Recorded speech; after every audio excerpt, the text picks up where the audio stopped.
All right, today we are going to be reacting to this video from the Infographics show. These scientists were absolute idiots. We're going to be trying to map out what the thought processes are, the logic, the effectively the rhetoric that's used. Let's get started. Ones who actually survive their own crackpot experiments. Think all scientists are geniuses? Only the ones who actually survive their own crackpot experiments, from failed attempts at human-monkey hybrids to creeps hiding in public bathrooms. So, okay, what is he claiming here? What? From failed attempts at geniuses? Only the ones who actually survive their own crackpot experiments. All right. Only the geniuses survive their crackpot experiments. So what he's saying is that not all scientists are intelligent. Okay. Not all scientists are intelligent. Evidence. Basically.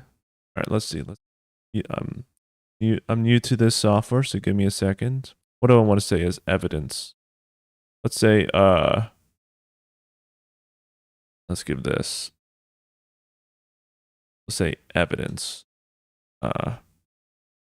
Some perish from their experiments. I mean, in a Darwinian sense, that could be allowed. Could be allowed. Okay. Well, this should be, let's say this is actually the opposite. That this is evidence for that.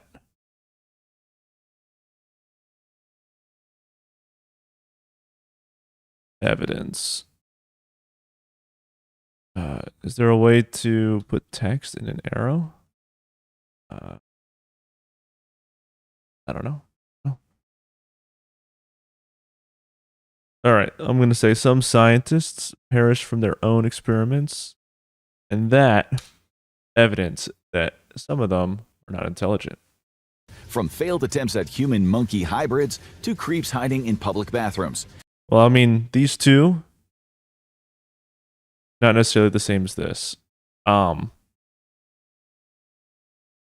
We could have these as signs of non-intelligence, I guess.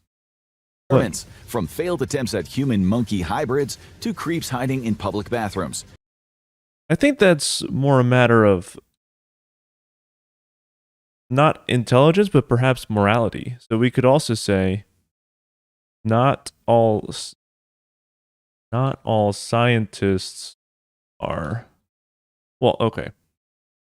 We're going to, he never said moral, right? He's only said intelligent. Think all scientists are geniuses? Effectively Only intelligent. the ones who actually survive their own crackpot experiments, from failed attempts at human-monkey hybrids. Let's let him finish. Let's let him finish what he's got to say. Creeps hiding in public bathrooms. Here are 25 of the most deranged and idiotic scientists of all time. Okay. So these are evidence of derangement, not of idiocy.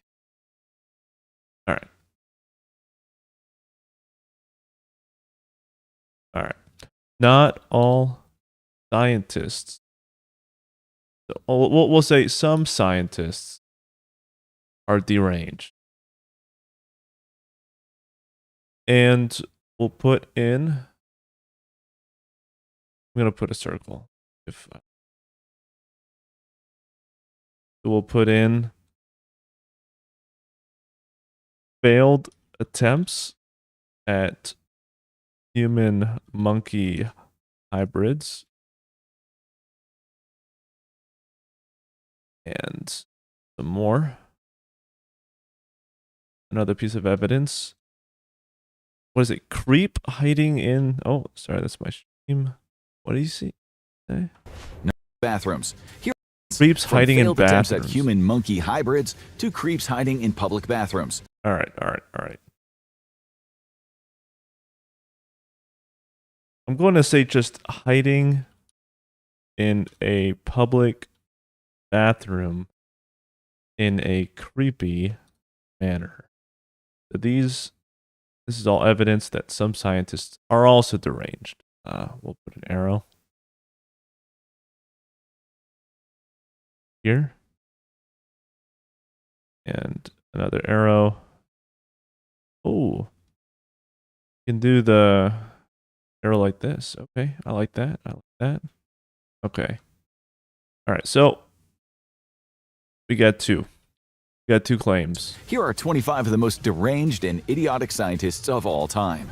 Number 25. It makes sense to begin with one of the fathers of empiricism, the belief that knowledge should be built from evidence rather than assumption. That man was Francis Bacon, the British Renaissance man who put his mark on everything, from writing to philosophy to politics to science to food storage. Would you believe it was a really dumb experiment with that last one that got him killed? Okay, so we have this intelligent guy, some sort of polyglot. We're going to see a story that got him killed. One of the most well-known accounts of Bacon's 1626 death saw him making his way through thick snow in Highgate, North London, when he suddenly came upon an idea. What if snow and ice could be used to preserve meat? He was then given a plucked hen, which he stuffed with snow to see if it could stand the test of time. Sadly, he never found out the answer. He fell deathly ill and died of pneumonia not long after. He was right about the chicken, at least if only his sense of self-preservation had been sharp too. Okay. So this one, it wasn't about the chicken. It was about him catching pneumonia trying to... So this guy just got pneumonia trying to run an experiment. So, okay. So no sense of self-preservation. So we're also going to say some of the evidence. So this is a story. This is going to be an instance, right, of one of these two things. An instance of one of these two things is Roger Bacon catching pneumonia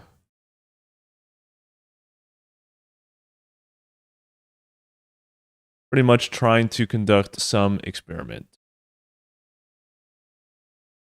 I don't think the actual experiment was very relevant to the story. Well, it's relevant to the story. It's entertaining.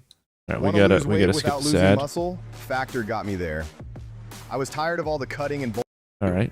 Still, at least his experiments didn't make him seem like a deranged pervert. Yeah, that's what I'm saying. It's him just dying. Sorry, I got a text.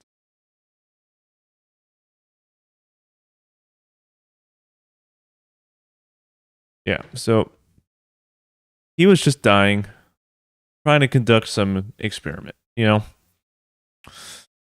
know, we could say that this is evidence of maybe being not intelligent. I think that's his claim, right? I'm gonna do the same.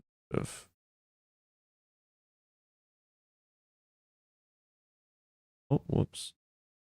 There we go. Okay. So there we go. Not all scientists are intelligent. We got, well, honestly, this is also evidence of this fact as well. Right?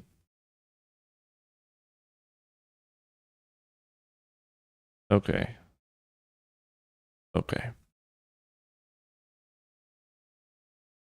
Number 24. The 20th century was a crazy time for global scientific funding, and one of the biggest people to benefit from that was Soviet scientist and veterinary reproductive expert Dr. Ilya Ivanov. He thought he could definitively prove evolution in the creepiest way possible, by proving that humans and apes could get each other pregnant. And it only got freakier and more illegal from there. In 1927, Ivanov and his son engaged in the very normal father-son activity of inseminating 3 female chimps with human semen. They were granted Oh my goodness. Okay.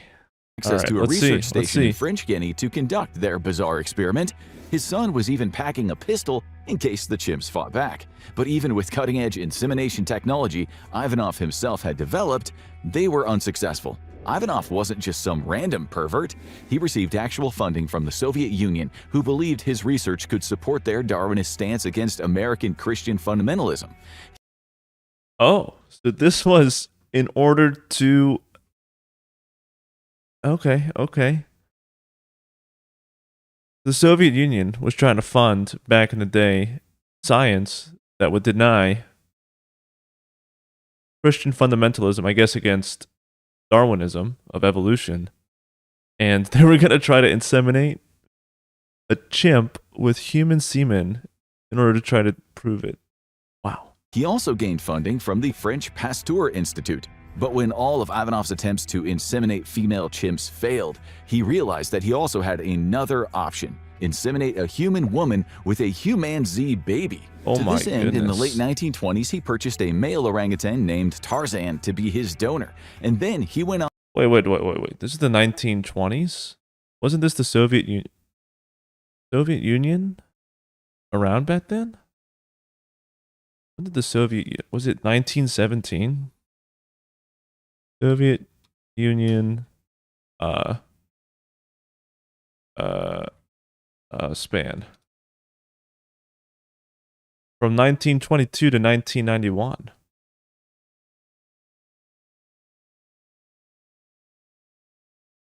So this was from the French he purchased a Institute. male orangutan named Tarzan to be his donor, and then he went on a search for human women who were happy to take part. He actually did find a few, all of whom seemed to be mentally unstable. However, Tarzan died of a brain hemorrhage before the experiment could ever take place. Dr. Ivanov's twisted dreams would come to an end when Stalin decided that he didn't want any humanzees after all, and then he sent him off to the Gulag as part of a scientific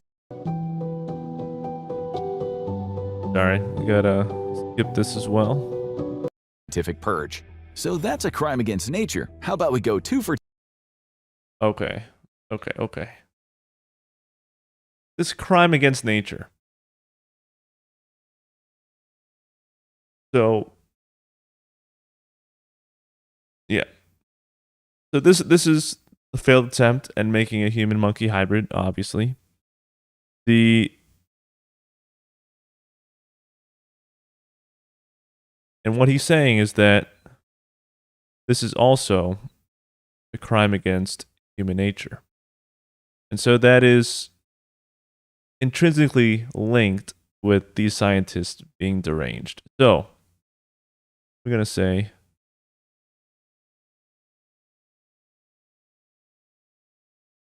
that this... Oh.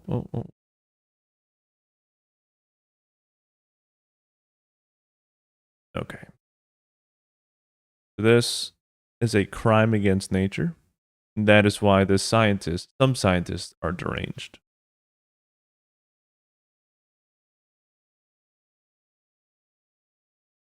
What, do you say nature or just human nature? to the Gulag as part of a scientific purge. So that's a crime against nature. Nature. Okay.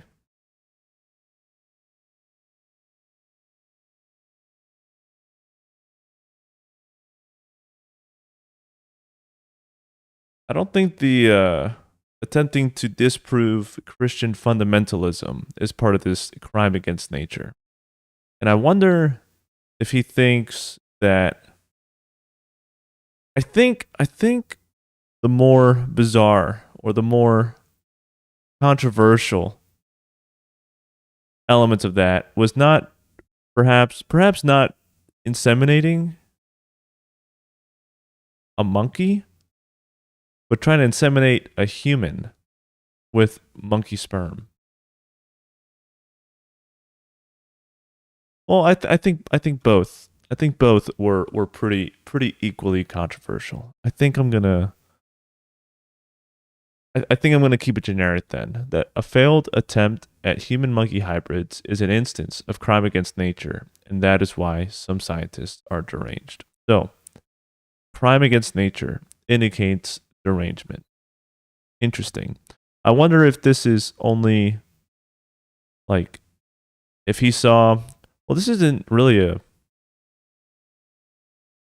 They're trying to genetically engineer a donkey, let's say, of getting a horse and what is it? What? You make a donkey. How to make a donkey.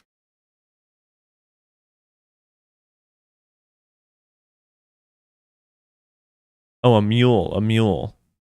Okay, a horse and a donkey makes a mule.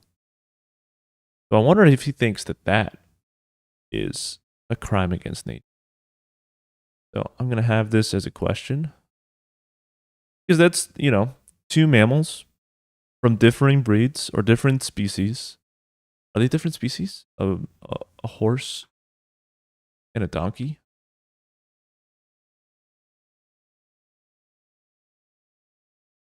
Yeah, they're not the same species. Okay. I wonder if that question are or mules crimes against nature, since they aim to combine two separate species.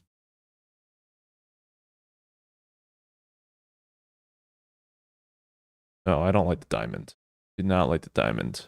Do the parallelogram.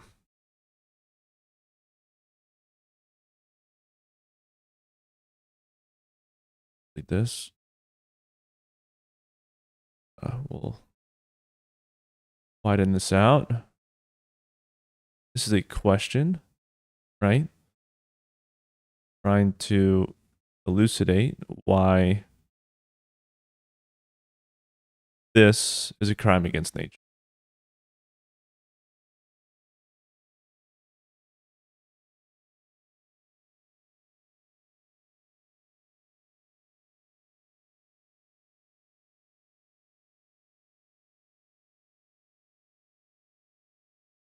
Or is simply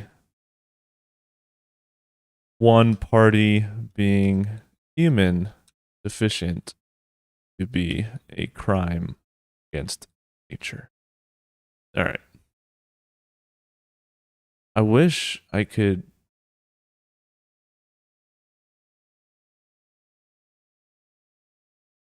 make it so that this text is actually within Telegram. I'm gonna look this up. Draw IO text not within shape.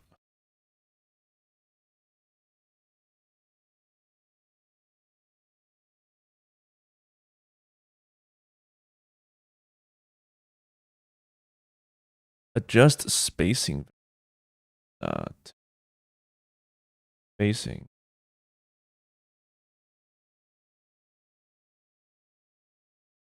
Oh, it's from left.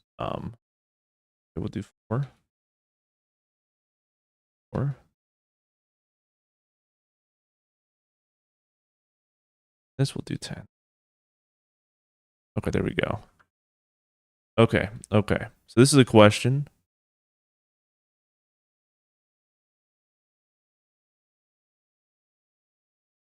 Okay. How about we go 2 for 2 with another one? Number 23. What if you could be as smart as Albert Einstein and all you'd need to do is eat his brain? This isn't a thought that's often been had out of high-security mental hospitals, but the idea of edible memory became the fixation of a bunch of misguided scientists who studied flatworms in the mid-20th century. James McConnell had done experiments to prove that flatworms, some of the simplest life forms to have neurons in the animal kingdom, could successfully form memories. That was when he was just a student in the 1950s, but now as an adult scientist he was ready to get really weird with it. While other scientists correctly assumed that he had lost his mind, he began stating that his experiments proved that memory wasn't contained within the synapses of the brain, that it was chemically encoded within the RNA molecules inside every cell, meaning your memories are just as present in your foot as in your brain. And that's when things got terrifying. With his belief that memory was invested in all tissue, he would teach one flatworm a trick and then chop it up and feed the pieces to another flatworm. This would cause, or so he claimed, the intelligence to transfer. Of course, McConnell did stress that memory transfer probably wouldn't survive the acidity of the human digestive system. But at that point, he was kind of missing the forest for the trees. None of this made any sense or had any scientific validity. McConnell had sadly gone from a promising scientist to a crank laughing stock, publishing his own semi-satirical scientific magazine, The Worm Runner's Digest, to share his crackpot theories. McConnell didn't really leave a mark on science history. Our next scientist... Okay. So why is this guy an idiot?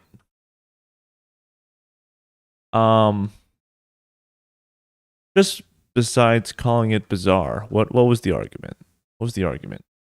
That effectively scientists, the scientists had a theory from, well, what was the leap that he made? I mean, obviously it's not true, right? That he had a theory that RNA encoded memory, as contradicted by all of neuroscience up until that. I assume, I don't know, when was this done? Who was this guy? When was this?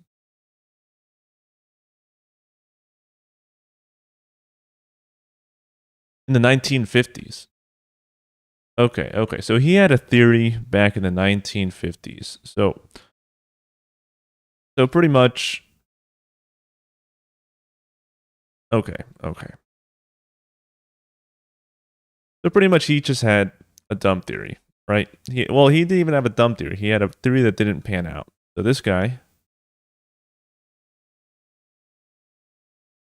having a scientific hypothesis that didn't pan out to reality,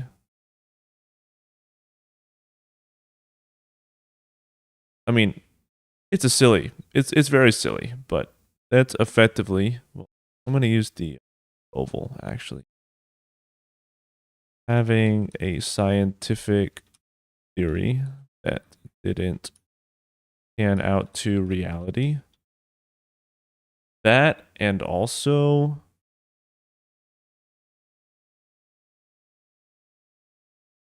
flying in the face of all accepted scientific evidence to the contrary,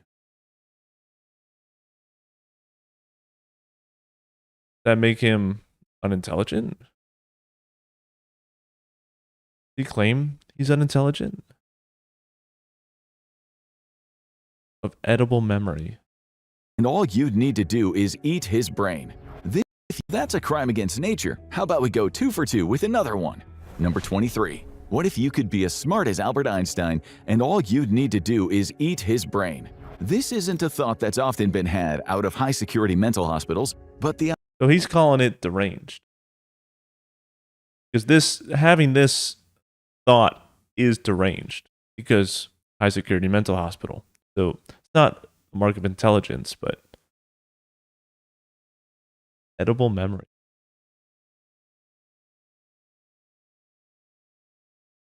I guess another aspect of this is that it's incredibly unintuitive. Being incredibly unintuitive and flying in face of lived experience. Because nobody has ever eaten another species, like a mammal, like a cow, never had experiences from that cow somehow residing in their RNA and just getting it into your brain and living out or remembering an experience of a cow from a steak that you ate. So it's not only in the face of all accepted scientific evidence, but also intuitive, real lived experience evidence. Okay. So these 3 things are a mark of derangement. The idea of edible memory became the fixation of a bunch of misguided scientists. It's also a bunch of... So he isn't just one out of many. There's a bunch. Who studied flatworms in the mid-20th century. James McConnell had done experiments to prove that flatworms, some of the simplest life forms to have neurons in the animal kingdom, could successfully form memories. So they could successfully form memories, but what does that have to do with edible memory? That was when he was just a student in the 1950s, but now as an adult scientist, he was ready to get really weird with it. While other scientists correctly assumed that he had lost his mind, he began stating that his experiments proved that memory wasn't contained within the synapses of the... Okay. So...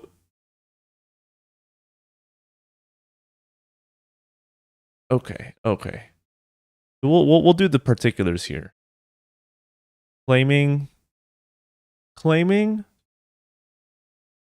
that evidence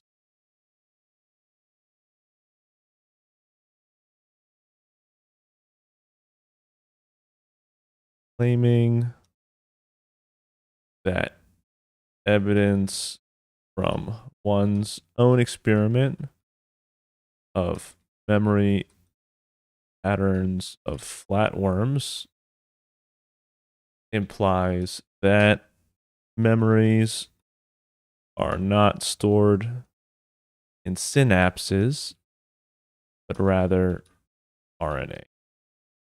Like, yeah, it's a hypothesis. I don't know. So this is a hypothesis. This is the hypothesis that has these aspects that have been pointed out. Right? So it's this one. What is going on? Can I make another? Yeah. And it's this one, right? So this has these aspects that have been pointed out as evidence of derangement.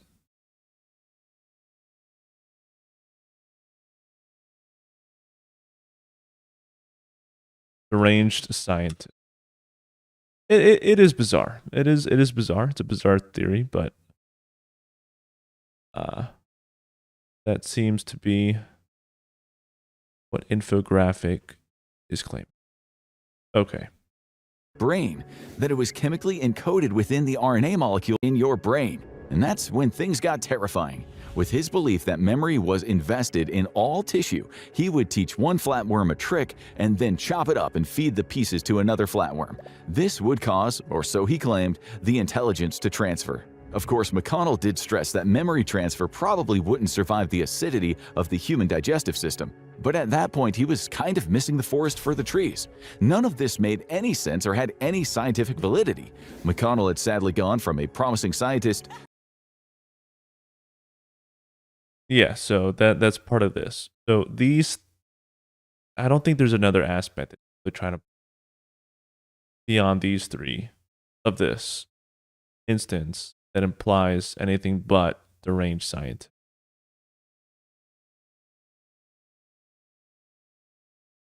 To a crank laughing stock, publishing his own semi-satirical scientific magazine, The Worm Runner's Digest, to share his crackpot theories. McConnell didn't really leave a mark on science history. Our next scientists definitely did, and all it cost was... If you want to understand how things work, especially these days, this game is for you. You're not... her life. Number 22. It's undeniable that Marie Curie's hands-on attitude to research is why we even know about some radioactive elements like radium and polonium today. It's also undeniable that despite becoming one of the few people in history to win Nobel Prizes in 2 different sciences, Marie Curie's groundbreaking research came at a devastating personal cost. Yeah, she died. The same radioactive materials that made her famous ultimately helped cause her death. She passed away on July 4th, 1934 from aplastic anemia that was directly caused by how much radioactivity she'd been exposed to over the course of her life. The radiation had effectively made her bone marrow unable to produce more blood cells, leading to a painful death. Her radiation exposure was so bad that she had to be buried in a lead-lined coffin for the safety of the land itself and everyone around her. Even over a century after her most famous experiments, a lot of the equipment she used still remains dangerously radioactive today. Scientific advancement sure does claim a lot of martyrs, but like our next scientist... Okay. This is another one where pretty much see. I'm gonna delete this. I'll put this. Perishing from one's own experiment is a sign of non-intelligence, according to this. Wait, why can't I do this? I just need to delete this.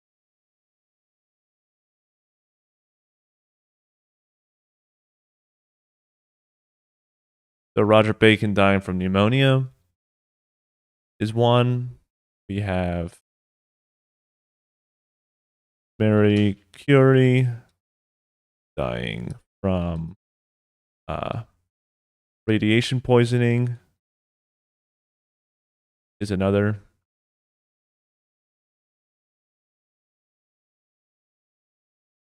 This is evidence of unintelligence. Some are so tragically avoidable. Number 21.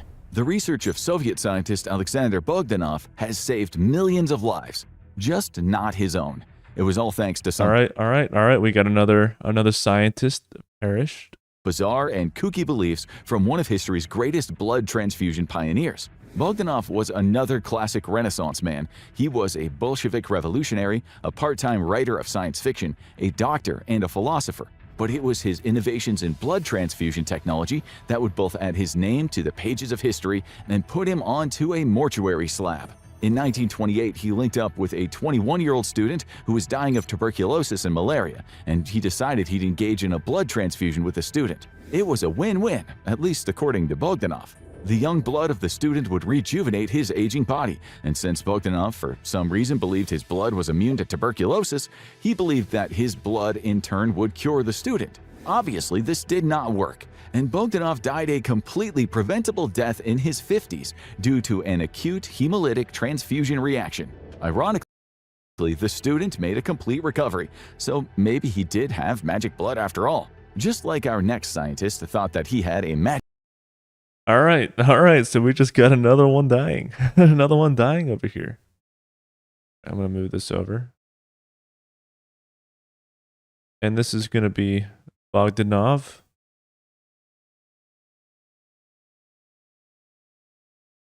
Dying from blood transfusion with someone with what did they even have? It was tuberculosis. With someone who had tuberculosis.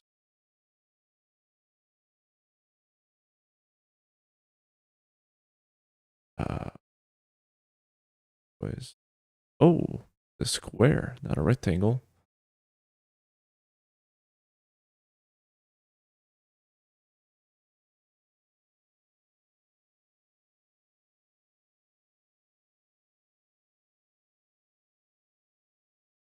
All right.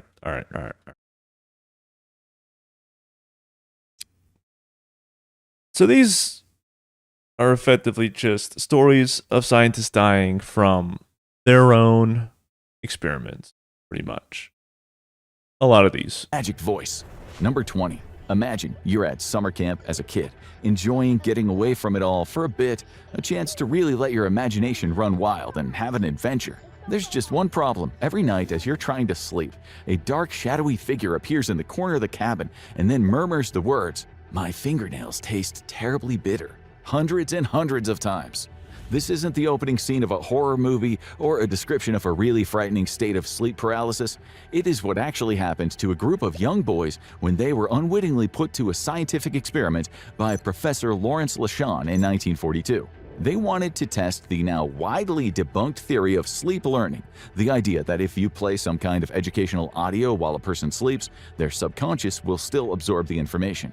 Leshon wanted to see if this could be used to form or break habits, so he put on a little summer camp with the boys who were all well known to be chronic nail biters. Initially, the plan was to play a phonograph that just repeated the phrase over and over again, but when that broke, Leshon needed to sneak into the cabin at night himself and Never do this with an older cat. Wet food or dry food? It's the question I've heard from cat parents for more We gotta than 50 get to the years, ad. and the real Get to the answer ad. almost But this always one catches them off guard. Wet food contains more moisture. just repeat, Like, what's "My the- fingernails taste terribly bitter," for hours on end. He'd later claimed that the results proved the theory of sleep learning was correct, but plenty have accused the experimental design of being weird, creepy, and not all that scientific. But hey, at least nobody died, unlike our next case. Okay. So what is he arguing here? This is just a story, I think. Just a story. Pretty much of deranged scientists. Effectively, what's the case that he's making? That effectively,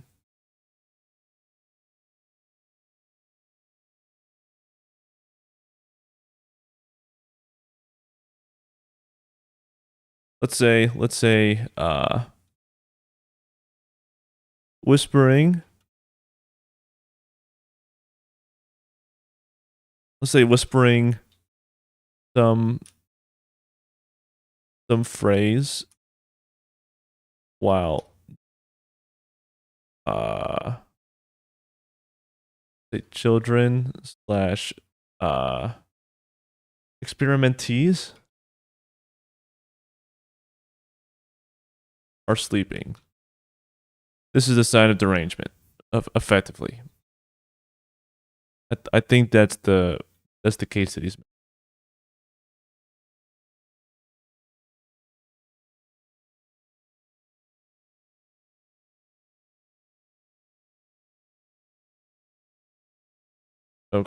Okay. Case number 19. In 1753, Baltic German-Russian physicist George Wilhelm Riemann both made history and became it. He's a figure so influential in science that he had his own physical law, Rieman's Law, named after him. In St. Petersburg, he decided to conduct a study on whether he could capture lightning with a new apparatus he invented, the electrical gnomon. It was connected to a wire that ran from the roof of his house. His colleague who was helping him at the time, an M. Sokola, would later say that the experiment had at least been a success if you look at it from a certain angle. The device did catch the flying electricity, and it produced a stunning instance of ball lightning, pure electricity configured into a dazzling orb shape, which immediately struck Riemann in the head. It conducted down the floor via his foot with such a force that it blew a hole into his shoe and flung him across the room. Both Riemann and the electric gnomon were instantly fried. But there is a certain way to get fried without electricity. Number 18. Okay. Just another guy dying. Another guy dying. All right. What was this guy's name? Riemann, I think he said. Yeah. Just, oh wait.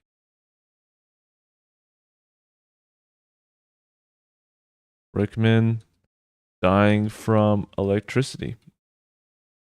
From an electric strike. Well, let's say a lightning strike. Prosecuting an experiment.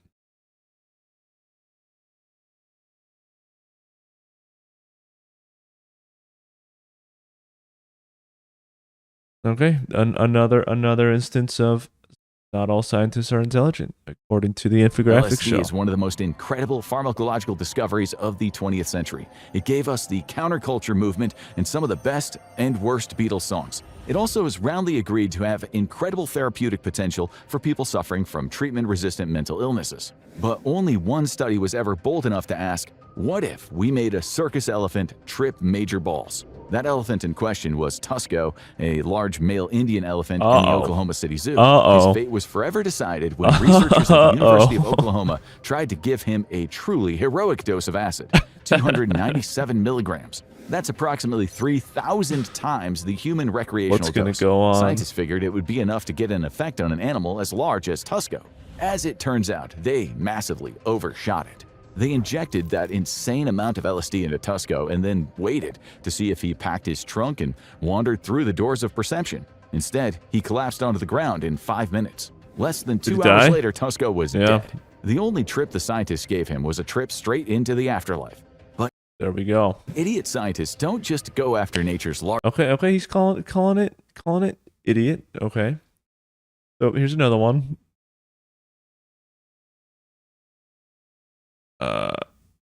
I'm gonna put this down here. I'm gonna put this over here, actually. Seems like a major theme It's just calling a failed experiment with death involved idiotic.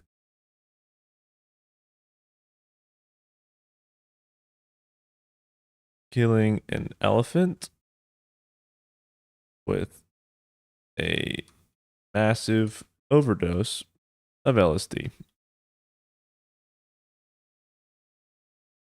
Elephant's name was Tusco.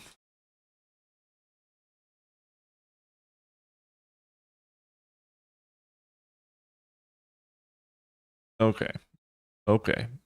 Largest creatures, they're also happy to harass some of the smallest.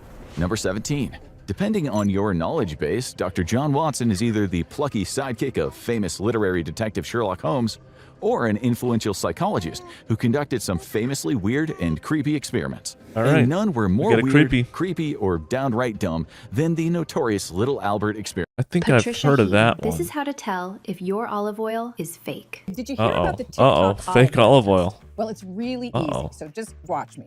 This is real olive Experiment. Watson was known as the father of behaviorism, a school of psychology that argued human behavior is shaped less by an inner consciousness and more by conditioned responses learned throughout life, especially during childhood. Under behaviorism, we are all literally creatures of habit, and based on that, Watson was certain that new habits could be programmed into us, like making a little boy afraid of a white rat that posed no harm to him, for example. In this completely ethically bankrupt classical conditioning study, he introduced a real... Okay, so he's calling him deranged.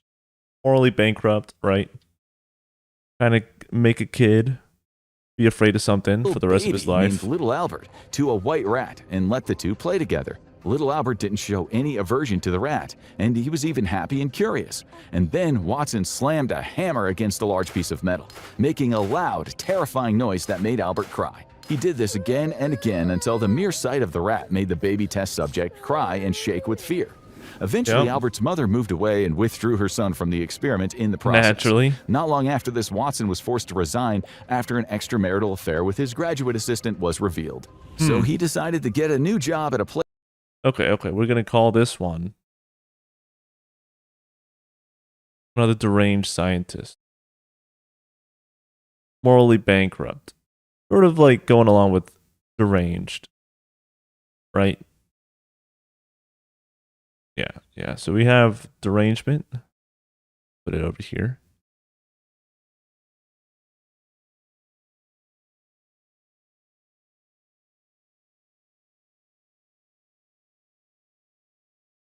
Okay. Where do I have? I have boxes. Okay. Deranged scientist. From what? From making a child afraid of a white cat.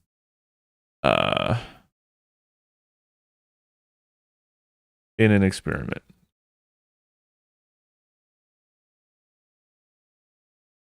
Okay. Place that didn't mind if you didn't have a soul. Madison Avenue branding and advertising. Okay, so maybe our next one. Number 16. Could a baby chimpanzee be raised into some kind of weird-looking human? I think I've Obviously heard of this one, as literally too. any primate scientist will tell you.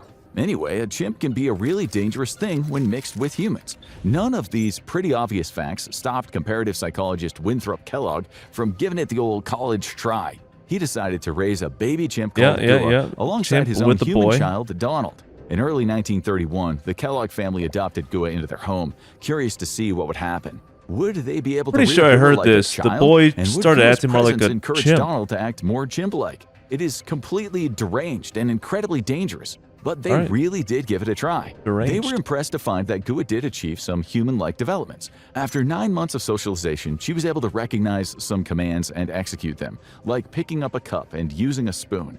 She was able to also recognize humans from their clothes and smell, if not by their faces. It was also true that Clothes Donald and did take smells. up a lot of chimp-like behavior and mannerisms as a child, just from spending so much time with Gua. But beyond this, development hit a wall. Gua wasn't physiologically capable of picking up and repeating human language because, while chimps are undeniably incredibly intelligent animals, they are still animals. The Kellogg's decided that the they whole don't have the experiment vocal had gone cords or too whatever. far when Donald began repeating the different noises that Gua made. Right. The kid was starting to act like a chimp. So they said, no, don't want to deal with it. Do not want that happening to my own child. Yeah, I wouldn't either. All right. Another deranged scientist. Why? Raising a chimp alongside a child. Not only a child, one's own child alongside a chimp as a psychology experiment. Okay. Another deranged Realizing scientist. that this experiment actually had way better chances of messing up Donald than it did evolving Gua, as literally any primate expert would have told them on day one. But you'd rather share a table with Gua than our next revolting scientist. Number 15. Yeah. Calls revolting means deranged, not simply unintelligent. So we have two clear discernments or distinguishing factors. If they die, if the scientist dies, they're unintelligent in their own experiment. And if they do any number of very weird things, often involving chimps, it's deranged. Well, the combination of chimps and humans. Vince Firth was a scientist with a weird name and an even weirder claim to fame.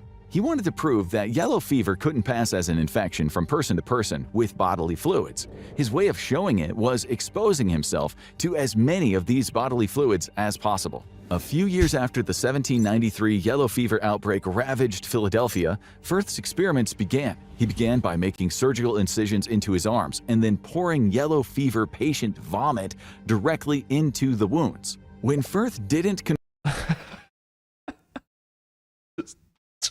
Just put it in there. Just put it in there. That's wild. Why would you do that? This has to be unintelligent. This guy has to have died. Contract yellow fever. This guy has to have died. died. Lucky and never do anything like this again. Instead, he decided to double and triple and quadruple down in the vilest ways imaginable. He poured this guy, I think he just had a thing for it. I think that's what it was. It wasn't about the science. He just fever enjoyed straight doing into his eyeballs. He fried the puke and he huffed the fumes. He chugged the vomit undiluted and he still wasn't infected. And when what a legend! What a legend! Just what a legend! Eliminated vomit from the running as an infection vector, he then rubbed infected blood, urine, saliva. Okay. So he proved it wasn't the vomit. At least it wasn't the vomit. It has to be something else. All over his body. If anything, he showed that the line between scientist and self-destructive pervert is wafer thin. But at least he definitively proved that yellow fever can't be contracted via bodily fluids, so it was all worth it. Now, all this was actually completely useless, of course. Yellow fever is a mosquito-borne viral.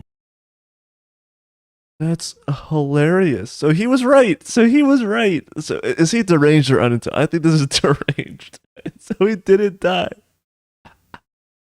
He proved it. He said, yeah, I knew.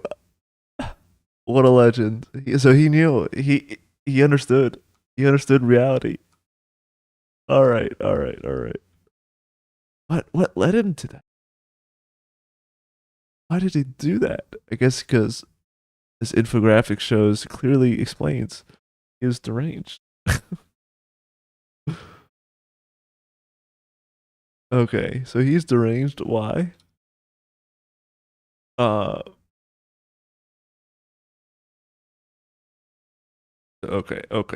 We're gonna start combining these deranged, at least the simple ones. The same hierarchy.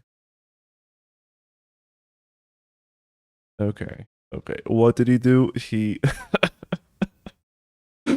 injected vomit into his vein. Not just any vomit. Vomit from yellow fever patients into his veins, along with other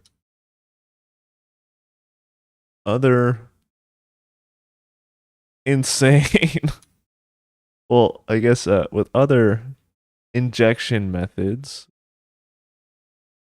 let's say onto the eye,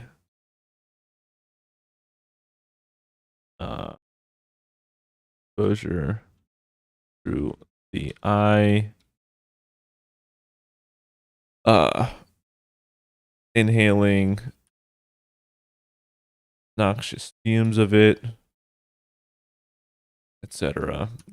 Prove that yellow fever does not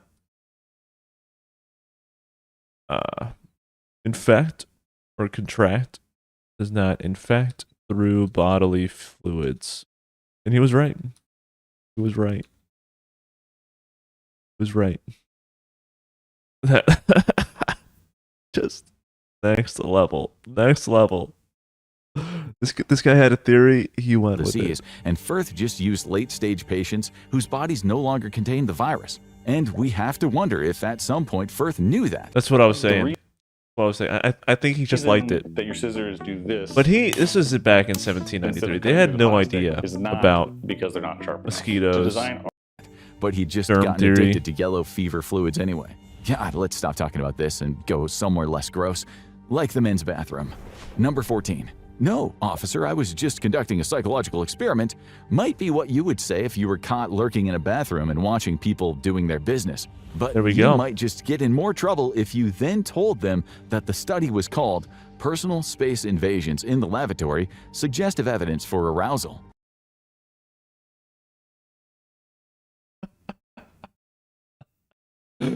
Oh, where do these people come from? Where do these people come from? Okay. Deranged scientist. Which one is this? Arousal. That's what kills it. Arousal. Oh my goodness. Lurking in public lavatories to experiment on arousal. Maybe it's the psychological arousal, not like sexual arousal. But that is just so funny. But that was the name of a real study carried out in the 1970s that involved watching a lot of men pee in public bathrooms. The essence of the study was to ask the pretty juvenile question, does it take men longer to pee when they feel crowded in a shared bathroom?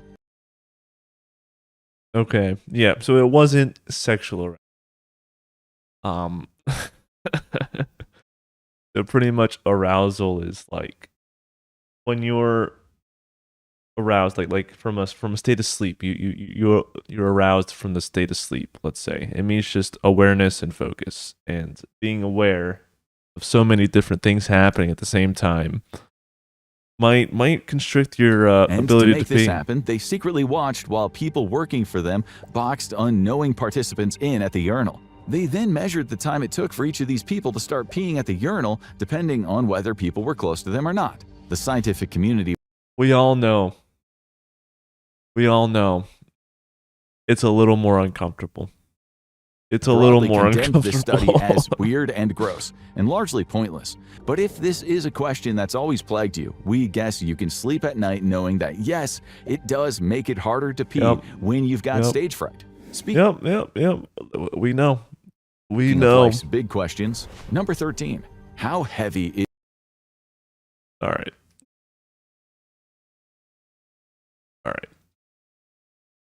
Let's say experimenting.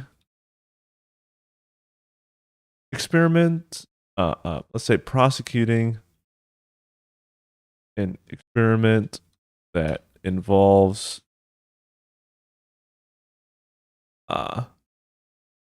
monitoring people in a public laboratory. I doubt that they videoed it. Maybe they did. I don't know. Is your soul? No, that isn't the name of our debut emo throwback album. It's the question that was seriously posed by the physician Duncan This McDougall must have been way back in the day. in 1907. Oh, not as far as I thought. It famously sparked what's since been known as the 21 grams experiment. To someone who isn't a career scientist, it might seem to make intuitive sense. He would place dying patients on a specially designed scale and then record their weight at the exact moment of death. If death really was the soul leaving the body, he reasoned, then any consistent drop of weight might reveal the weight of a human soul. Already, that is just a little insane. All right. Evidence for deranged scientist, assuming that a soul has mass, that a soul has weight.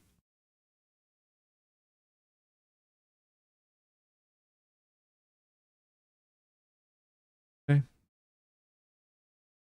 No. Some strange view of science with a completely metaphysical religious topic, but after conducting the experiment, he developed the hypothesis that the weight of a human soul is likely around 21 grams, or 0.7 ounces. However, that is incredibly weird for a huge number of reasons.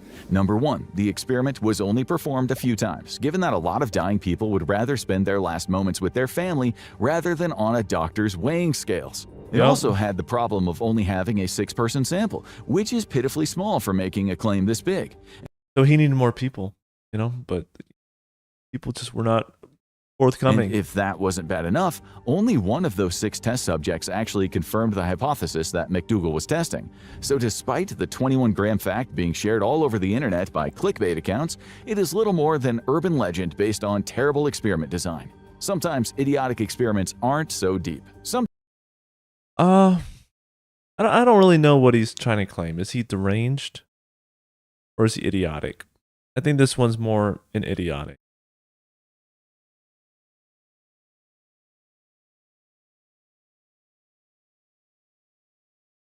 This is another one where, so this is actually the first one where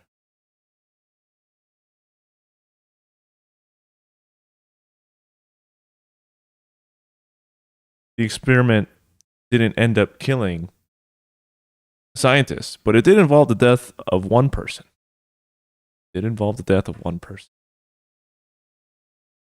Sometimes they're just silly as hell. Number 12. What do you think is the dumbest possible thing you could spend thousands of dollars on? A McMansion where you couldn't afford the maintenance cost or property tax?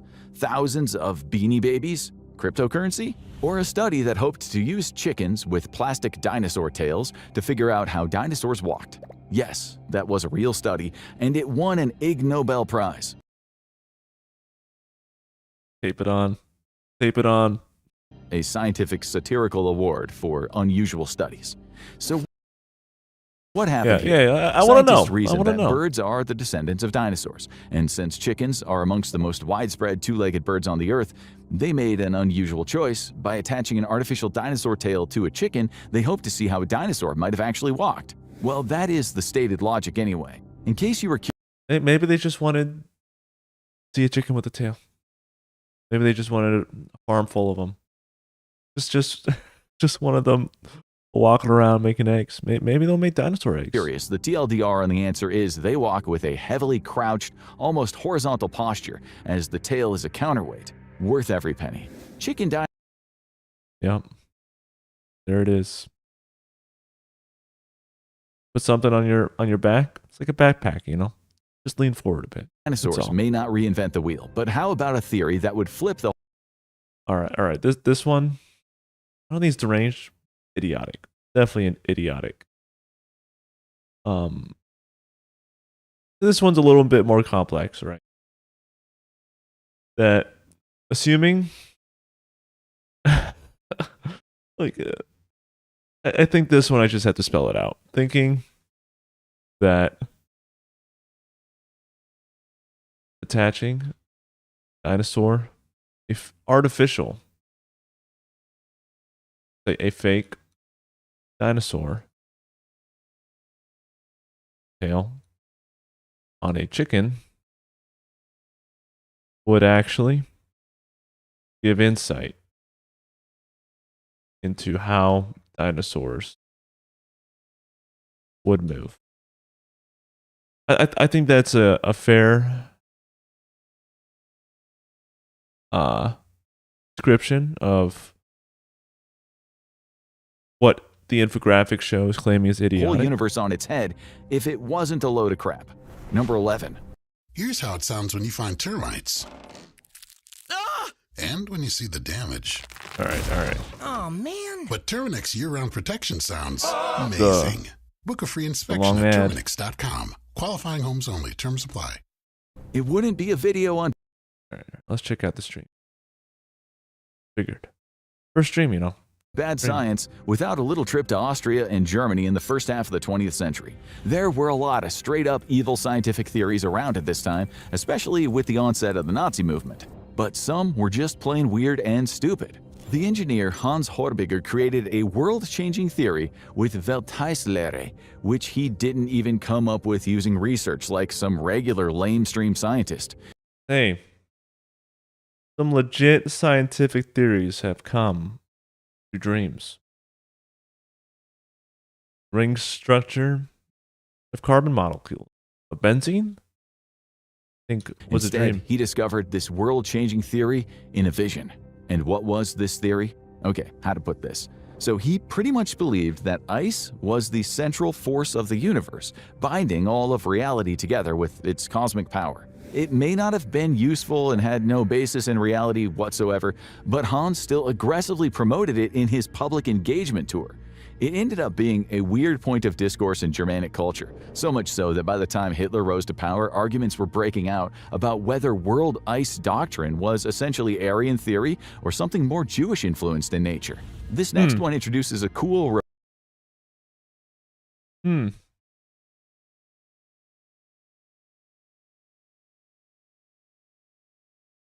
Strange. This one's just strange. I don't know if it's a sign of derangement or intelligence.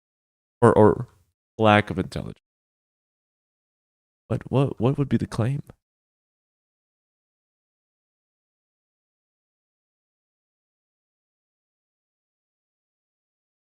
I think derangement. I think he's implying that because it came in a dream. Kind of derangement. Ice being the cosmic force behind the universe. Ice world theory, which came as a dream to a scientist.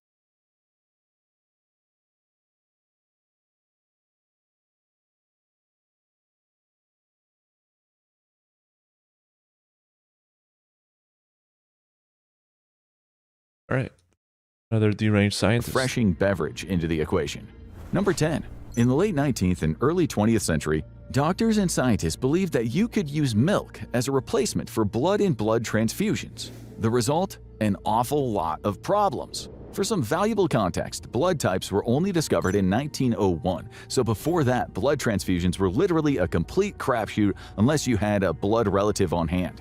You could perform what seemed like a completely successful blood transfusion, only for the patient to have an abrupt reaction and die. Everyone wanted some kind of universal donation material, and some scientists wondered, why not milk? Blood transfusion already had some weird crackpot history. It'd been around since the late 1600s at this point, sometimes being successful by pure chance and in other cases being horrifying. Some scientists thought that they could cure mental temperaments by transferring blood from animals with the desired characteristics into them. It's like giving a person with severe mental illness and aggressive tendencies the blood of a lamb to calm them down. Obviously, this did not work, and it's a complete joke of an idea. Obviously. Research slowed to a crawl for almost 2 centuries. Without the crucial knowledge of blood typing, it was seen as a barbaric and deadly practice and was officially banned by the Vatican for a time. Blood transfusions in general or from animals? The new milk era began in 1854, with the doctors James Bovell and Edwin Hodder believing that the fatty particles in milk would turn into white blood cells. They used this as a pretense to inject milk into people. Cow's milk, by the way, not even human milk. The first patient they tried this on actually showed signs of improvement. The next 5 all died. So now... Nice. Okay. Naturally, this it is going to became be the hottest health trend sweeping one of America derangement until raw meat and or infected dumb. river water Even scientists can be phenomenally dumb people sometimes. Okay. So this one's dumb. This one, not a scientist killing themselves with an experiment, but also, well, rather,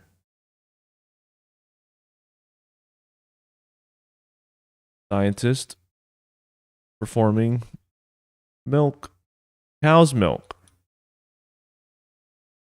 transfusion instead of blood.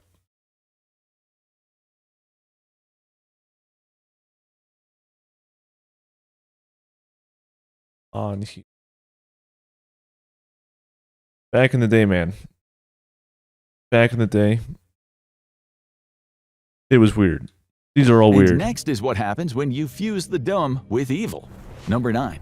Mental illness is a complicated subject with highly individual causes from person to person, from brain chemistry to psychology to neurology, but the infamous Dr. Henry Cotton had a very different idea. What if all mental illness came as the result of a physical infection, like an infected tooth?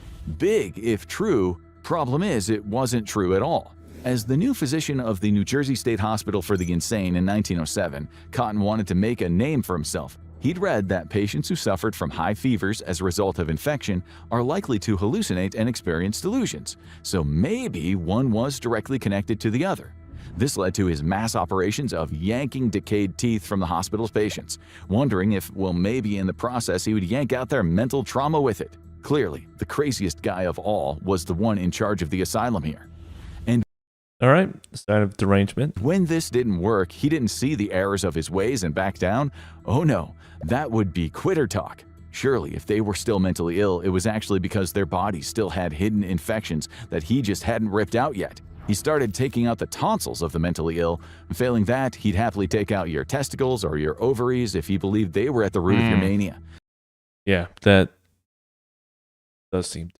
Some patients even had their colons removed. Would it surprise you to hear that this man's surgeries had a staggering 45% mortality rate? Statistically, that is genuinely almost as bad as your fate being decided by a coin toss.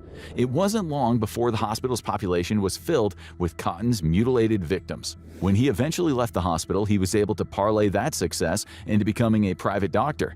He began pulling out teeth to cure the mental woes of New Jersey's social elite, people with far more money than sense or happiness. Despite being a completely idiotic scientist and a mad butcher of his patients, deranged and idiotic. Never saw consequences in his life. Oh, pre-Marxism course. There we go. That's what I like to see. Lifetime. Believe it or not, though, we actually have an even more monstrous All right. This one is both scientist is not intelligent, also deranged. Apparently.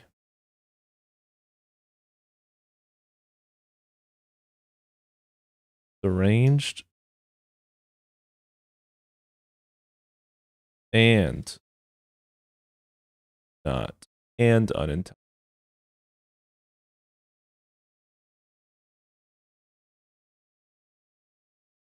I think the unintelligent would be assuming. Well, actually, we could parse these out. The unintelligent is assuming mental disease.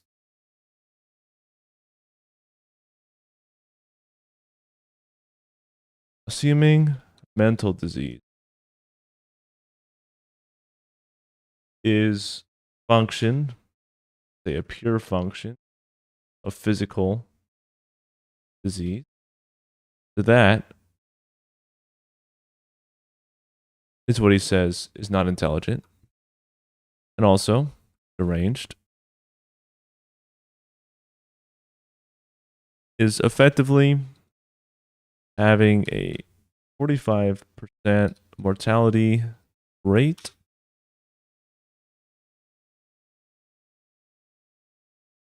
of his patients, human patients, trying to prosecute his own personal hypotheses. And let's say I don't know if these, I guess these,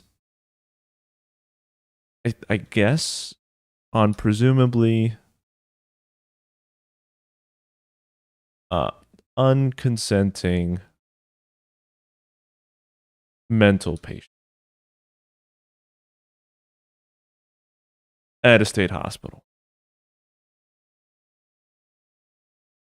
This is evidence of him being deranged, which makes sense. I don't know if he was the one personally doing it, though. At scientist. Like doing the actual surgery. 8. You might not recognize the name Sidney Gottlieb, but there is a good chance you're familiar with his most infamous work, a CIA chemistry project called MKUltra. It hoped to explore LSD as a brainwashing agent using methodologies taken straight from Nazi war criminals and the monsters who worked at Unit 731. The crimes of MKUltra as a whole are too numerous to get into here. Suffice it to say, the project failed in all of its scientific objectives while leaving a trail of human misery and death behind it. But one of the weirdest ways in which Gottlieb was just a complete trash garbage scientist was his habit of casually drugging his CIA colleagues with LSD just to see what happened. One of the most unfortunate victims of this was Gottlieb's co-worker, Frank Olson. Olson was one of the first scientists assigned to the secret U.S. biological warfare lab. I'm going to say casually deranged scientist. Casually how would you say, giving LSD to unsuspecting, I guess, victims in this, unsuspecting victims, just to see what would happen. Morbid curiosity.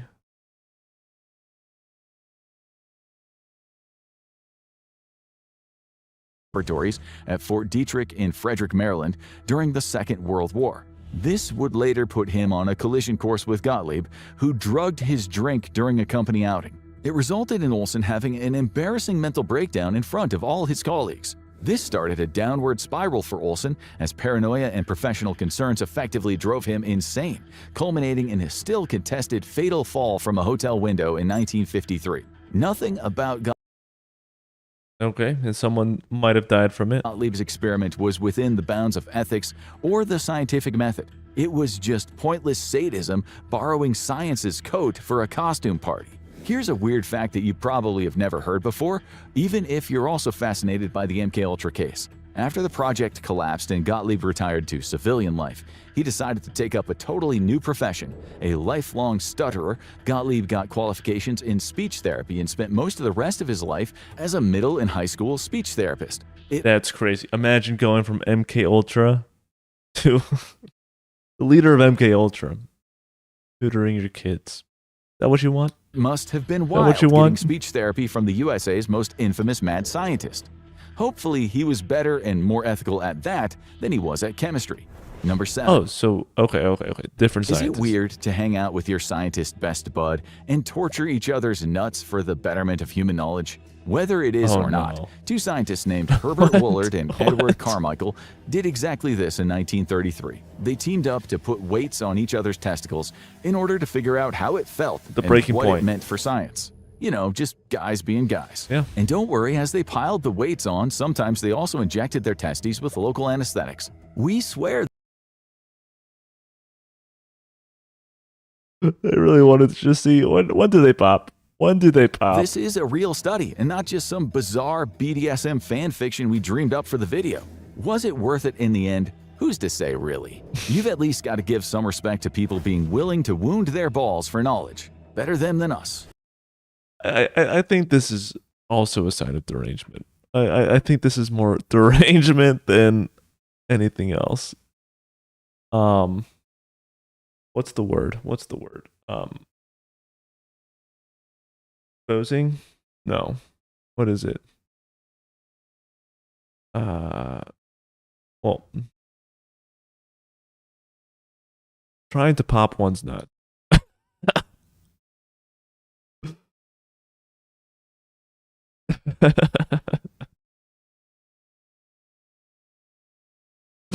I think this is a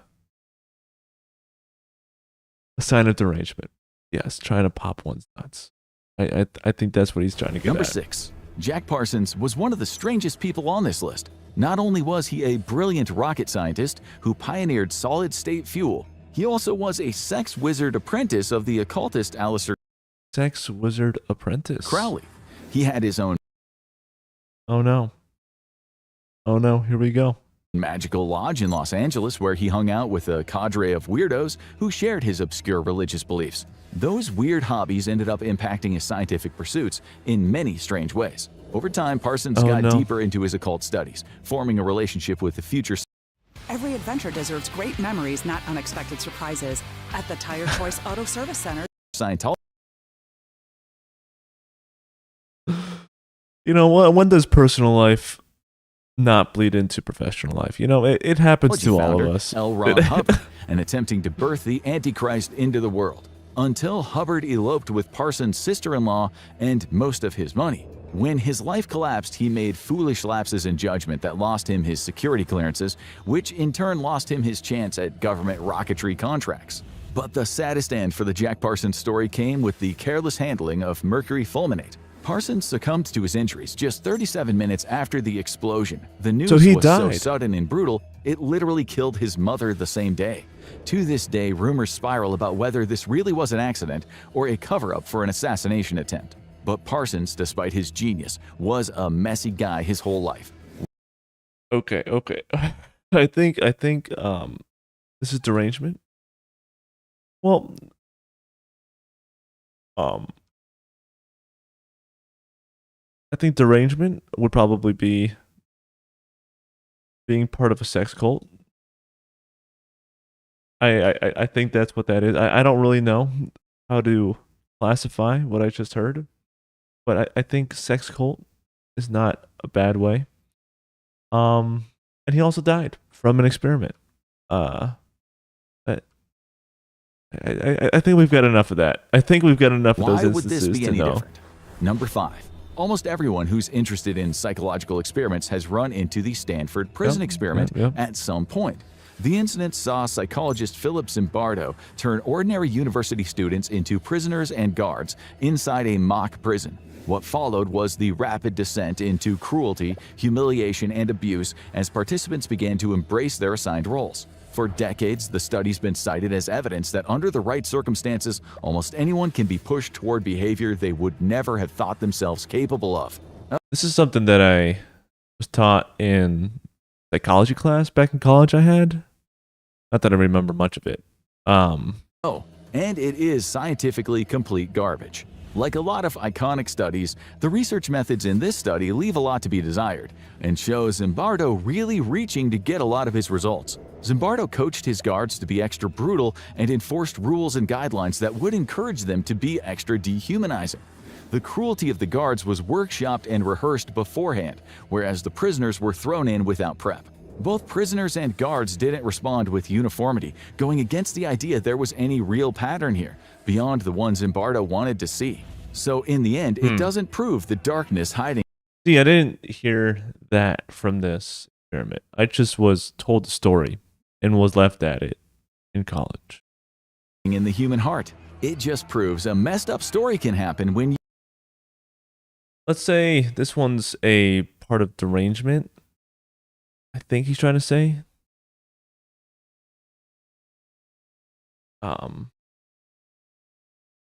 Forcing people to play brutal roles against others.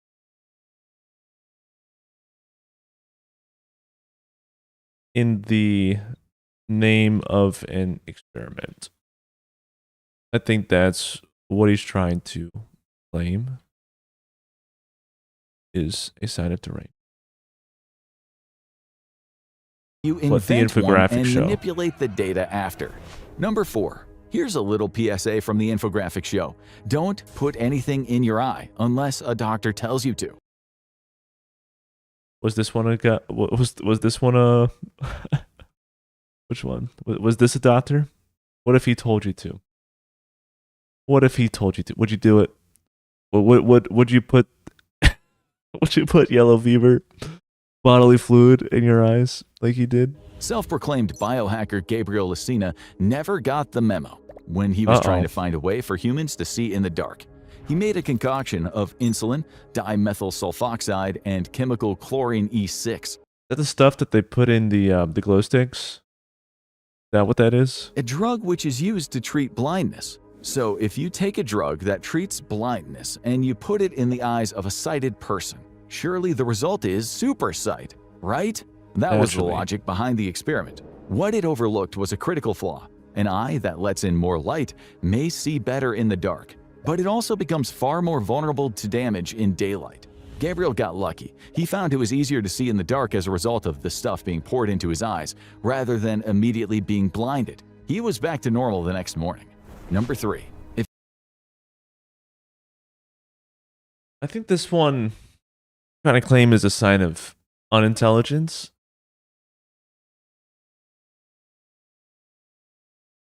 Things that it worked. It worked a little bit. It worked a little bit.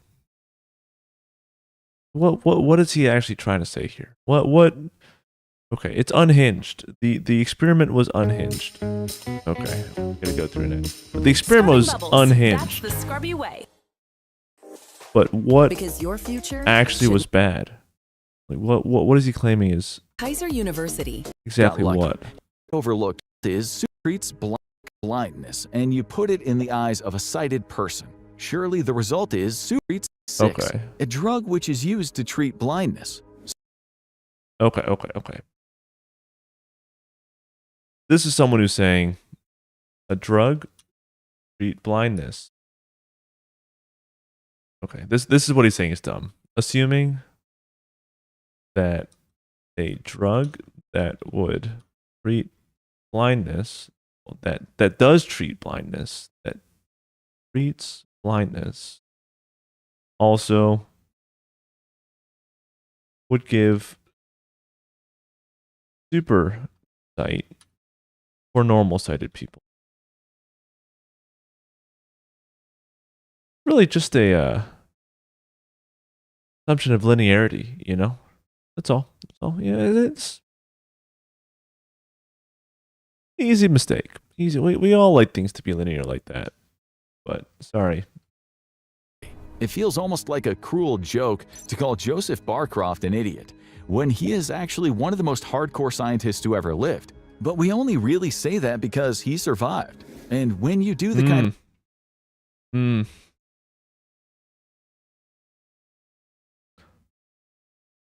Okay, this one is...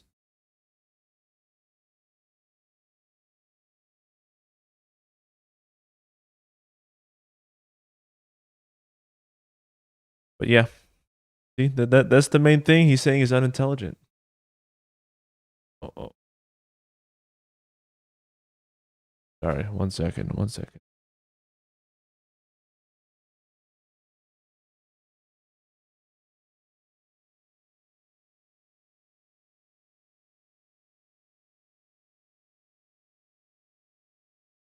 Okay, give me of absolutely deranged things that Barcroft did in the pursuit of human knowledge, Rather survival deranged. is a complete statistical improbability. Barcroft worked with the Army in the study. One thing he calls deranged all the time is experimenting on oneself, I think.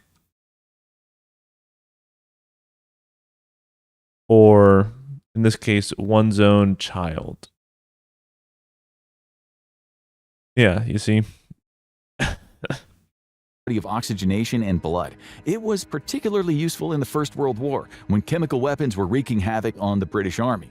Because while the Brits may love mustard, they don't love mustard gas. Barcroft took the bull by the horns and walked straight into a chamber filled with hydrogen cyanide, exposing himself directly. He remained there for 10 solid minutes, surviving a gas chamber before leaving and continuing his research. In the interest of studying blood circulation further, he also locked himself inside of a freezer until he got hypothermia and passed out.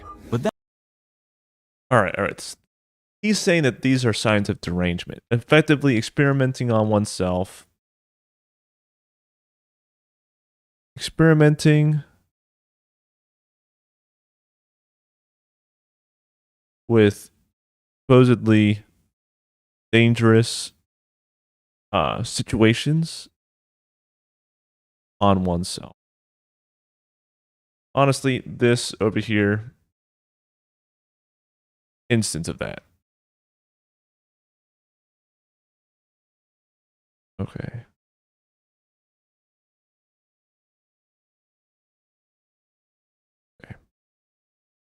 That feels like a complete joke compared to his most insane experiment feat of all, spending a solid week inside a low-oxygen chamber to study its effects on the body. After he left the chamber alive, his skin was bright blue. Barcroft's experiments were straight. What is that? Avatar?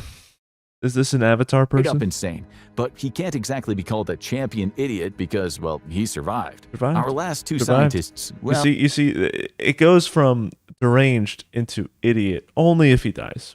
You know, only if he dies. Otherwise, just deranged. They weren't quite as lucky with their. You know, I think that's one thing. I'll make that into a canonical statement. Scientist is deranged or performing dangerous experiments on oneself and stupid if he dies from it. I think that's the main situation, I think, from all of the examples and that comment that he made, in which case the two overlap, you know? You have the Venn diagram of crazy and stupid and death in the middle. That's when they're both happening. So this, well, these are accidents, right? Like some of these are accidents. This one was stupid. Oh, yeah. Like a lot of these are just things that are accidents that didn't have anything to do. Like they weren't trying to put themselves in danger. They just didn't know, right? Like Roger Bacon, he just caught pneumonia. Mary Curie, nobody knew anything about radiation poisoning, blood transfusion. That one was, you know, I think he would have classified this as both deranged and idiotic. I think this one was not deranged. He was just trying to, you know, do some physical measurements on lightning, but was he died, so, you know, makes him stupid. It's really when they're performing the dangerous experiments on themselves and they die from it, that's when the two merge into one.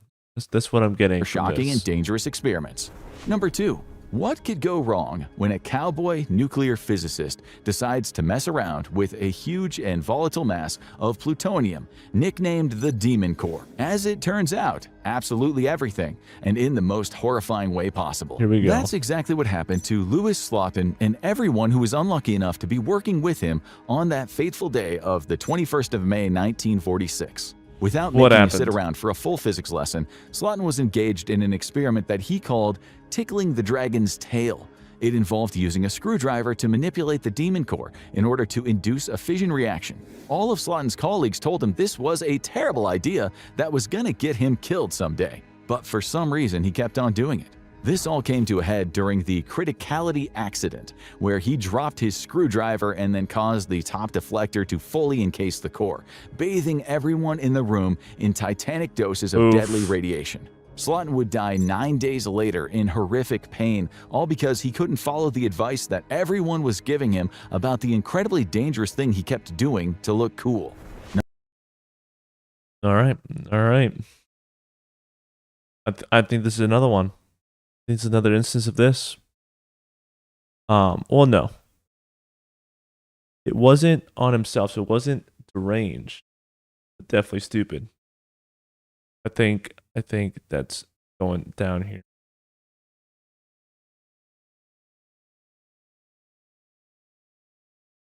Trying to mess.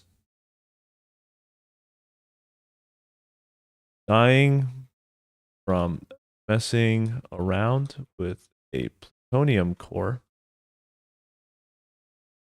with a screwdriver.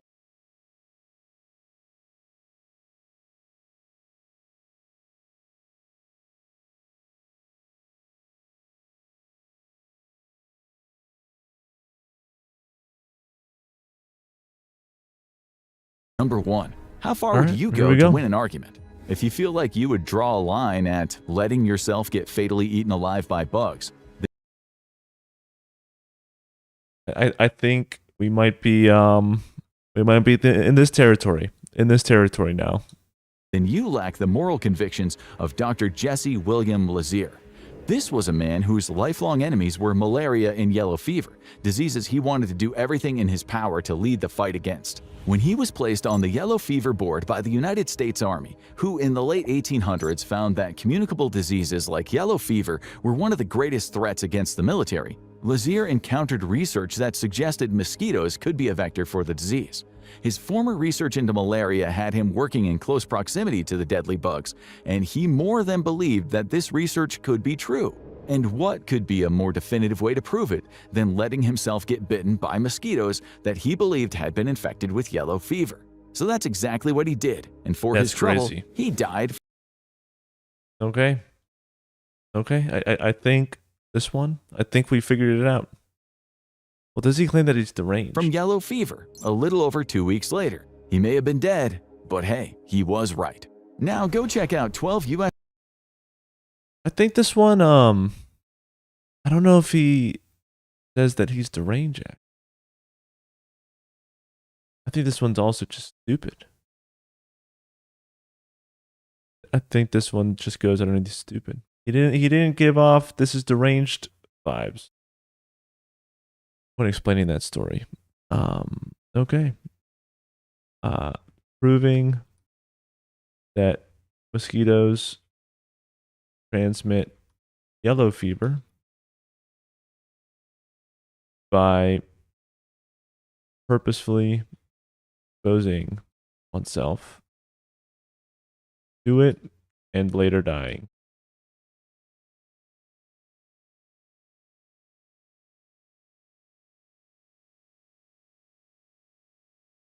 Okay. So I think we're done. That was a good great video. I like seeing all those stories. They were nice. And we have this map of some thoughts behind the Infographics show. And there's not too much to say. The only question I had was this one. Where is it a crime against nature to, let's say, create a mule? Or simply is it because it's involving a human, it's a crime against that was the only question I had. The other ones were pretty straightforward claims of derangement and idiocy. I think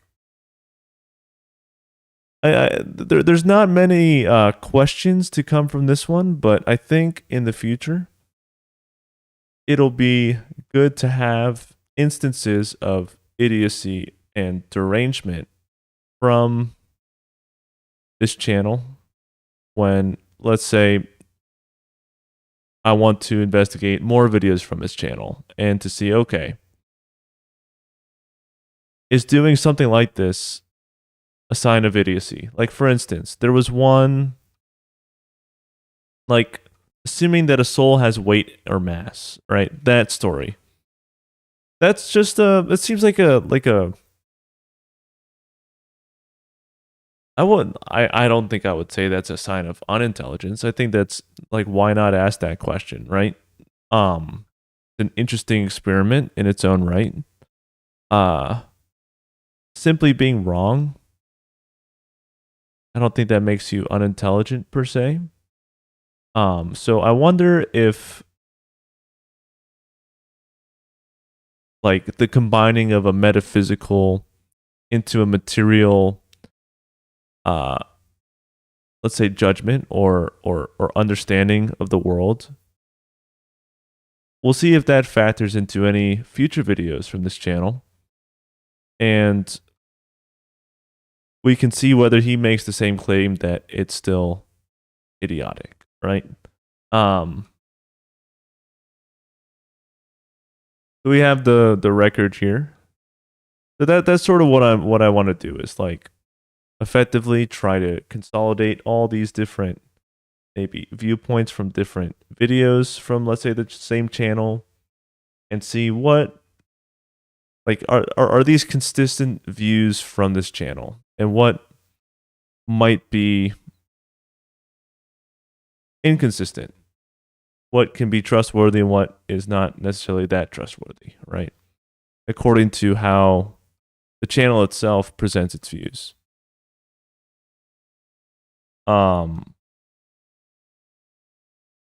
There was another one.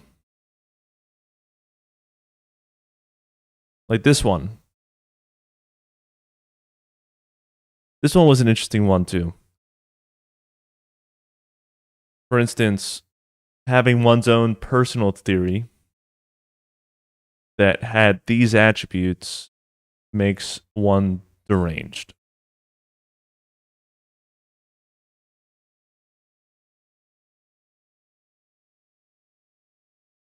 Because this one seemed like just a crackpot theory that just didn't pan out the way the scientists, I think. And he ignored a lot of prevailing theory, but that's sort of how science works, where in order to advance revolutionarily, that is, you have to sort of discard prior knowledge. Or not prior knowledge, but you have to reinterpret it in some sense.